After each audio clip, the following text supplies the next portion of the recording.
دین کا کام کتنی جہتوں سے ہو سکتا ہے اور کتنے طریقے ہیں دین کے کام کرنے کے کہ ایک آدمی مدرسے سے نکل کر کیا کیا کام کر سکتا ہے۔ تعلیم اور تعلم، پڑھنا اور پڑھانا۔ دوسرا، دین کا کام اصلاح نفس۔ تیسرا، لوگوں کی خدمت کر کے چیریٹی ادارے بنا کر۔ چوتھا، جہاد کر کے۔ اور پانچواں، سیاست کر کے۔ چھٹا، تجارت کر کے۔ یہ مختلف طریقے ہیں دین کی تبلیغ کے، اور ہمارے اکابر نے یہ سارے طریقے استعمال کیے ہیں۔ یاد رکھیے کہ اگر سیکھنا اور سکھانا، دین پڑھنا اور پڑھانا چھوڑ دیا جائے گا تو جہالت پھیلے گی اور الحاد پھیلے گا، ایتھزم پھیلے گا۔ اگر اصلاح نفس کرنا اور کرانا چھوڑ دیا گیا تو یاد رکھیے فاسق و فاجر لوگ غالب آ جائیں گے اور دین کو نقصان ہوگا۔ اگر علماء نے اور دینداروں نے اور مسلمانوں نے سیاست کے اندر آنا چھوڑ دیا تو یاد رکھیے کہ ہمارے اوپر جو حکمران ہوں گے وہ لادین ہوں گے اور ہمیں کسی بھی کام کو کرنے نہیں دیں گے۔ مسلمانوں نے اگر جہاد چھوڑ دیا تو یاد رکھیے اربوں کی بھی اگر تعداد ہے مسلمانوں کی، لیکن لوگوں کی نگاہوں میں کچھ بھی اہمیت نہیں ہوگی، بطور ایک ذلیل سے ہو جائیں گے۔ اور اگر مسلمان لوگوں کی خدمت کرنا چھوڑ دیں گے، فقراء کو کھانا کھلانا چھوڑ دیں گے، مساکین جو بیماریوں میں مر رہے ہیں مسلمان، ان کی اگر مدد کرنا چھوڑ دیں گے تو یاد رکھیے عیسائی، یہودی اور لادین چیریٹی ادارے ان تک پیغام پہنچائیں گے اس احسان کے ذریعے۔ اور اگر سیاست میں ہم نہ آئے تو یاد رکھیے جو ابھی حال ہے وہ آپ کے سامنے ہے کہ پاکستان میں ہم کروڑوں کی تعداد میں ہیں، بلکہ ہے ہی پاکستان مسلمانوں کا، لیکن قلمدان ہمارے پاس کتنے ہیں یہ آپ سب کو معلوم ہے۔ لیکن یہ ساری کی ساری چیز اگر علم کے ساتھ وابستہ نہیں ہے، کسی اللہ والے سے جو عالم ہے اس کے ساتھ جڑی نہیں ہے، تو یہ سارے کے سارے کام کسی وقت بھی کسی اور جہت کو جا سکتے ہیں۔ میں اس کی موٹی سی مثال بتاتا ہوں آپ کو۔ ہمارے ہاں فقہ میں ہمیشہ جو مسئلہ آتا ہے، یہاں باب آتے ہیں، وہ آتے ہیں حقوق العباد کے نام سے، یا حق العبد آتا ہے۔ ہمارے ہاں فقہ کے اندر کہیں بھی نہیں آتا حق انسانیت، ہمیشہ حق العباد کا باب آتا ہے، کیونکہ جب آپ نے کسی کو عبد کہا تو معنی یہ ہے کہ آپ نے اس کے لیے رب مانا ہے، اور اس رب نے اس بندے کے لیے جو حق بیان کیے وہ اس کے حقوق ہیں۔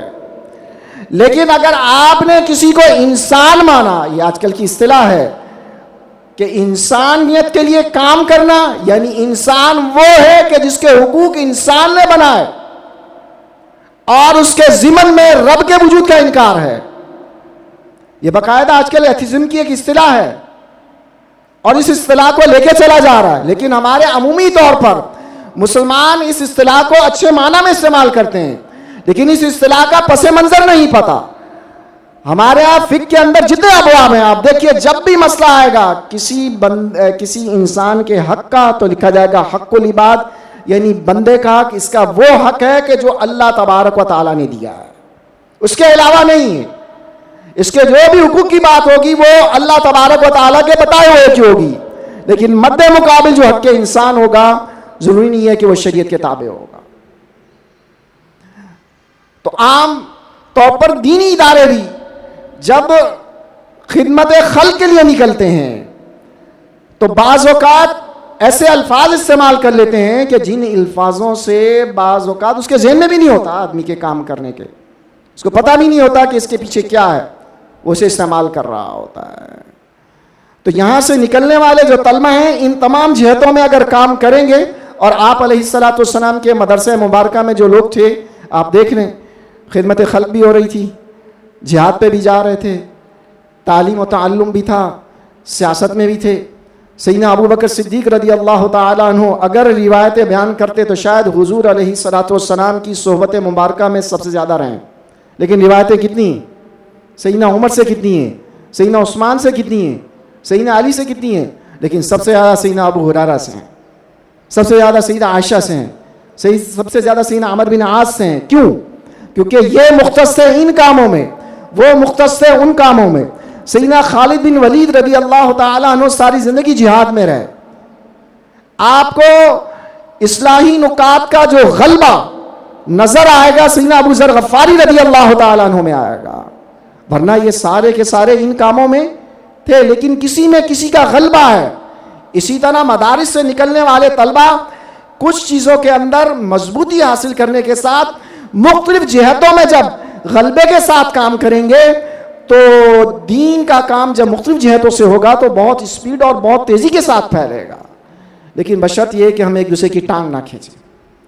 جو جہادی کام میں لگے ہوئے ہیں اگر ان سے کوئی غلطی ہو رہی ہے تو ہم اس کی اصلاح کریں, لیکن اس کو یہ نہ کہیں کہ تم جہاد چھوڑ کر مدرسے میں آ جاؤ اور کتابیں پڑھاؤ, اور جو کتابیں پڑھانے والا ہے اس کو ہم یہ نہیں کہیں گے کہ تم تھر کے ریگستان میں جا کر لوگوں کو کھانا کھلاؤ, اور جو تھر کے ریگستان میں لوگوں کو کھانا کھلا رہا ہے اس کو ہم یہ نہیں کہیں گے کہ بھائی آپ وزیر اعظم بن جاؤ. ہر ایک کا اپنا ایک کام ہے, اور اس کام میں کام کرتے ہوئے جب انسان بشر ہے اور غیر نبی ہے تو اس سے غلطیاں ہوں گی اور اس سے گناہ بھی ہوں گے. لیکن بہترین گناہ گار وہ ہے کہ جو گناہ کرنے کے بعد فوراً توبہ کر لے, اور اگر وہ توبہ کر لیتا ہے تو پھر وہ ہمارا بھائی ہے اور ہمیں جو ہے اس کی بقایا طور پر اسے سہارا دینا چاہیے. باقی تیسری چیز رہ گئی غم روزگار. یہ بہت خطرناک چیز ہوتی ہے, اور اعلیٰ حضرت جیسی شخصیت جو ہے وہ فرما رہے غم روزگار. تو غم روزگار جو ہے اس کے لیے جو ہے میری بس ایک ریکویسٹ ہے آپ لوگوں سے کہ فوجی اگر غم روزگار سے فوج میں بھرتی ہوگا تو غداری ہوگا. یہ لائن ہی ایسی ہے کہ اگر روزگار کے غم کی وجہ سے یا رزق کے غم کی وجہ سے آپ یہاں پر آ رہے ہیں تو پھر اس کا مطلب ہے کہ آپ آگے دین بیچیں گے. اس لائن میں آئے ہیں تو اس لائن کا مطلب یہ ہے کہ تکلیفیں آنی ہیں, رزق اللہ پر ہے, رزق کے اسباب کیے جائیں گے, لیکن اصل نیت یہ ہونی چاہیے کہ میں نے دین کی خدمت کرنی ہے. جس طرح فوجی فوج میں بھرتی ہوتا ہے تو اس کو پتا ہوتا ہے کہ 30, 35, 40 ہزار مجھے پیسے ملیں گے. آپ سپاہی سے پوچھیں کتنے پیسے ملتے ہیں, میجر تک کے رینک کو پوچھیں کتنے پیسے ملتے ہیں, لیکن اس کا ایک ذہن ہوتا ہے کہ میں نے ملک کی حفاظت کرنی ہے, حدود کی حفاظت کرنی ہے, مجھے گولی آ کے لگنی ہے, اور میں نے بھوکا پیاسا رہنا ہے, لیکن میری وجہ سے لاکھوں لوگ آرام سے رات کو سوئیں گے. اسی طرح جو مدرسے میں آتے ہیں ان کا بھی یہی ذہن ہونا چاہیے کہ میں دین پڑھنے جا رہا ہوں, میری وجہ سے پوری امت آرام سے سوئے گی کہ دین کا دفاع کرنے والے اور دین پر وارد ہونے والے اشکالات کے جوابات دینے والے موجود ہیں, اور اگر مجھے دین کا کوئی مسئلہ سمجھ میں نہ آیا تو میں ان سے جا کر پوچھوں گا. تو یہ چیزیں ضرور ذہن میں رکھیے گا, اور اللہ تعالیٰ سے دعا کیجئے کہ اللہ تبارک و تعالیٰ ہماری نیتیں اگر اچھی نہیں ہیں تو اسے اچھا کر دے. اور ہمارے استاد کہا کرتے تھے کہ جددوا اعمالکم بالنیات, اپنے عمل کو بالکل نیا کر لو ہر بار نئی نیت کر کے. تو آئے اچھی نیت کر لیتے ہیں کہ اگر ہماری کوئی اور نیت ہے تو یا اللہ ہم اس سے توبہ کرتے ہیں, اور ہماری نیت یہ ہے کہ ہم دین کو اچھی طرح پڑھیں گے, اور جس جگہ جس فیلڈ کے اندر اگر دین کی ضرورت ہے تو میں اس فیلڈ میں جاؤں گا, اپنی ہوا کو اختیار نہیں کروں گا. اور ہمارے سامنے ہمارے اکابر کی مثال موجود ہے, امام غزالی, امام الرازی, یہ ذہین ترین لوگ ہیں, لیکن جس فیلڈ میں اس وقت امت کو ضرورت تھی اس فیلڈ کو انہوں نے اختیار کر لیا. ورنہ امام غزالی کیا تفسیر لکھتے, کوئی فقہ کی کتاب لکھتے تو کیا کم لکھتے, زبردست قسم کی لکھتے. اعلیٰ حضرت نے فتاوا کی فیلڈ کو سنبھالا اور رد کی فیلڈ کو سنبھالا. کیا آپ کا کیا خیال ہے کہ اعلیٰ اگر بخاری کی شرح لکھ دے تو کوئی موجودہ دور میں اس طرح کی لکھ پاتا؟ نہ لکھ پاتا. تو امت کو جس چیز کی ضرورت ہے اس کو سمجھیں اور اس کو اختیار کریں, اور اگر آپ نے اس میں نیت اچھی کی تو اللہ تبارک و تعالی آپ کو کبھی بھی یوم قیامت میں اس نیت کا ثواب سے محروم نہیں فرمائے گا. آمین بجاہ النبی الامین.